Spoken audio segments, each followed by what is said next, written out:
faisaient se tenir ensemble le ciel et la terre. Ils savaient tout. Ils savaient tout.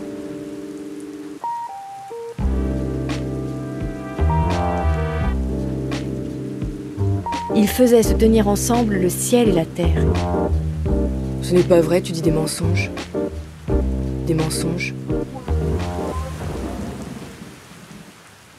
Bonjour à tous et bienvenue dans Un livre dans l'oreille. Aujourd'hui, on va parler de La vie mensongère des adultes, écrit par Elena Ferrante et lu par Rebecca Marder. Le livre dure 10h46 et c'est un livre initiatique tranche de vie.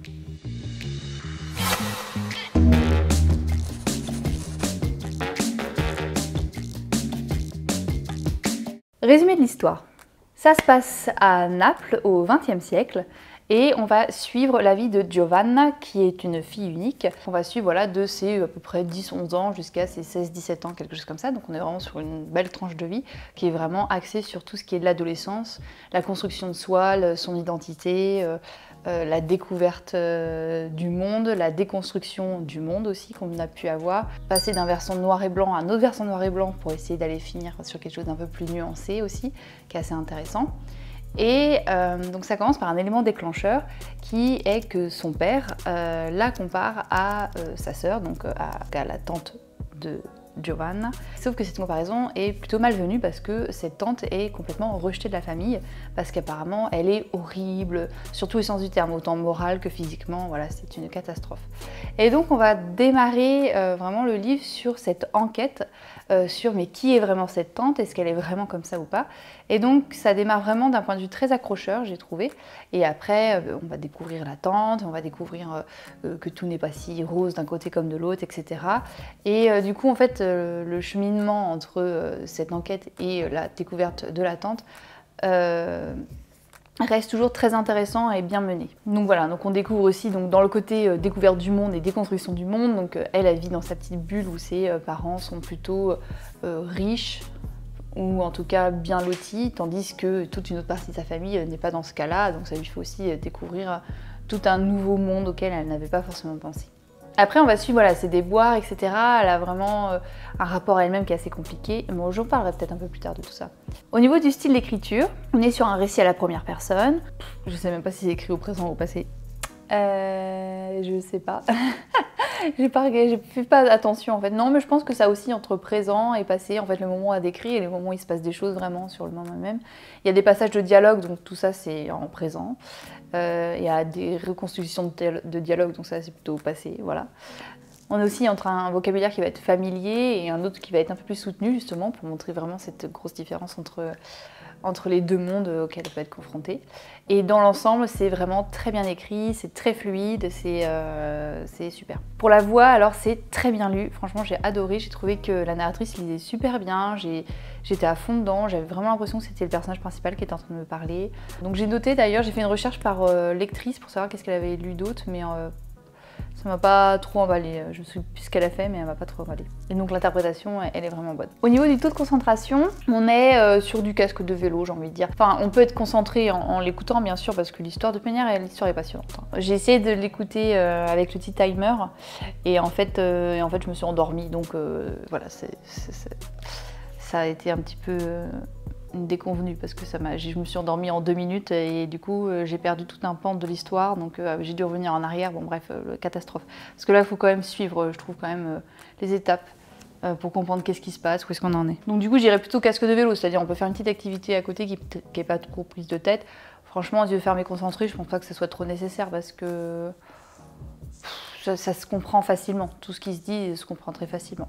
Donc j'ai envie de dire foncez pour l'écouter. Alors en avis général, tout ça, où j'ai plus envie d'un peu parler du livre, j'ai été hyper surprise parce que en fait j'ai regardé les commentaires dans Audible sur ce que les gens en avaient pensé. Et en fait en général les gens ne sont pas hyper emballés, ils passent leur temps à le comparer avec L'Amie prodigieuse. Et ils disent qu'il est moins bien que L'Amie prodigieuse ou que c'est une pâle copie de L'Amie prodigieuse de Elena Ferrante, qui est donc un livre qui est très connu. Hein. D'ailleurs, ils l'ont adapté en film, je crois. Moi, je ne l'ai pas lu, je ne l'ai pas écouté, donc en fait, j'ai pas eu de notion de comparaison. Donc peut-être c'est comme si on pouvait comparer avec, moi je démarre avec un album CD d'une personne. Oui, regarde, tu veux passer? Donc je disais, oui, donc c'est comme si on me passait le CD, je sais pas moi, le deuxième CD d'un chanteur et je disais ah ouais c'est super génial, et tous ceux qui ont écouté le premier vont dire ouais ok le deuxième il est sympa, mais c'est juste en gros c'est la même chose que le premier, il n'y a rien de nouveau. Peut-être, je ne sais pas. En tout cas j'ai fini par acheter L'Amie prodigieuse. Je l'ai commencé juste avant.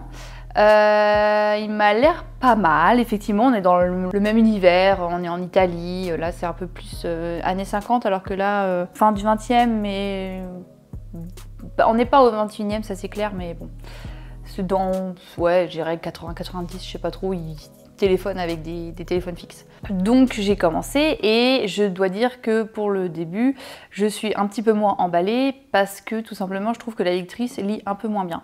J'ai regardé du coup après les commentaires et il y en avait un qui disait qu'au début elle lisait pas forcément très bien mais qu'après elle se détendait et que ça allait, donc je vais m'accrocher pour continuer. Après voilà, ça m'a l'air d'être effectivement le même univers mais et sur une immense tranche de vie par contre cette fois, parce que là on commence, ils ont 6 ans alors que là c'est pas forcément le cas. Donc moi en tout cas j'ai trouvé que le livre était génial, j'ai franchement mais adoré, ça fait hyper longtemps que j'ai pas adoré autant un livre. J'y pensais pendant que j'étais pas en train de l'écouter, il m'a accompagnée sur plein d'activités aussi, où j'ai fait du jardinage, des trucs et des bidules comme ça, et à chaque fois j'étais là dans ma petite bulle et je voyais très bien toutes les images, enfin c'est super bien décrit, on comprend vraiment ses sentiments, et ce que j'ai trouvé hyper intéressant également, c'est que le personnage principal il est pas gentil. Il n'est pas tout est mignon, tout est rose, etc. Il est vraiment dans une crise identitaire et il y a vraiment un moment donné où il est méchant et il fait des choix méchants ou qui s'empilent sur des mensonges. Et c'était intéressant de voir pourquoi elle le faisait, quels étaient les mécanismes où en fait elle était presque plus victime d'elle-même qu'autre chose. Elle voulait essayer de prouver quelque chose tout en étant en contradiction avec une autre personne. Enfin voilà, on était vraiment sur que des oppositions tout le temps. Et c'est plutôt bien rendu. Bon, moi j'ai pas eu une adolescence aussi compliquée que ces jeunes femmes. J'ai pas eu autant de questionnements bizarres comme elle a pu avoir. Mais du coup c'était intéressant de rentrer vraiment dans la personnalité de quelqu'un à ce point. J'ai vraiment eu l'impression d'avoir été entière avec le personnage. Et c'est des choses qui n'arrivent quand même pas très souvent dans les livres, je trouve. Où on arrive à comprendre le personnage, on arrive à le cerner, mais on n'est pas autant avec, je sais pas trop pourquoi. Mais cela dit, comme dit, je me suis pas spécialement identifiée à son parcours de vie, voire pas du tout en fait. Mais j'ai trouvé intéressant comment elle pouvait se mentir à elle-même et qu'elle le savait très bien. Et en fait, c'était très bien rendu parce que le moment où justement elle se mentait à elle-même, elle le savait sans le dire, et nous, on écoutait le livre, on dit ouais, elle est en train de se mentir à elle-même, mais elle veut pas se le dire. Et ce qui était avoué tout de suite après, donc on est vraiment en fait sur la même longueur d'onde en fait avec le personnage, et j'ai trouvé ça hyper intéressant. Et tout ce qui sont les personnages secondaires aussi sont très bien traités. Ils ont une vie complète à part entière et on arrive à comprendre leur construction et même leur propre évolution, la façon dont ils avancent. Donc vraiment, j'ai trouvé ce livre super génial.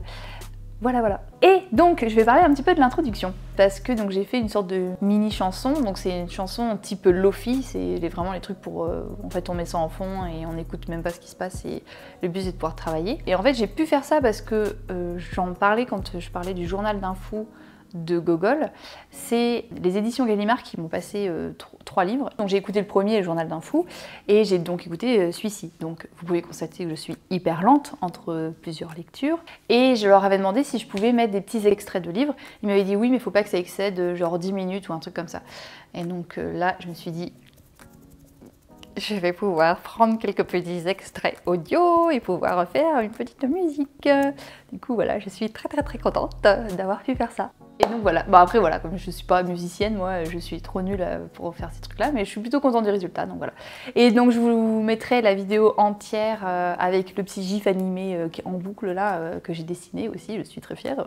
C'est une reproduction exacte de ce qui s'était passé au moment où j'étais en train d'écouter le livre, parce que j'étais dans le bureau et j'avais mis le livre en fond sonore comme ça, et il y avait de l'orage et j'avais ma petite Vizzy sur, mon petit chat noir, pas celle que vous voyez tout le temps dans les vidéos, mais l'autre sur mes petits genoux. Donc voilà, c'était un bon moment, et je dis ah ça serait sympa d'en faire une petite illustration, et après je dis ah ça serait sympa de le faire en petite vidéo, et après je dis ça serait sympa de faire du lofi dessus. et je me dis ça serait sympa de prendre les paroles du livre pour les mettre dessus. Voilà. Donc oui, donc c'est pas moi qui parle, hein, parce que je l'ai fait écouter à quelques-unes de mes copines qui m'ont demandé si c'était moi qui lisais le livre. Non, pas du tout. Eh oui, elle est où ta sœur, toi? Hein? Elle est où?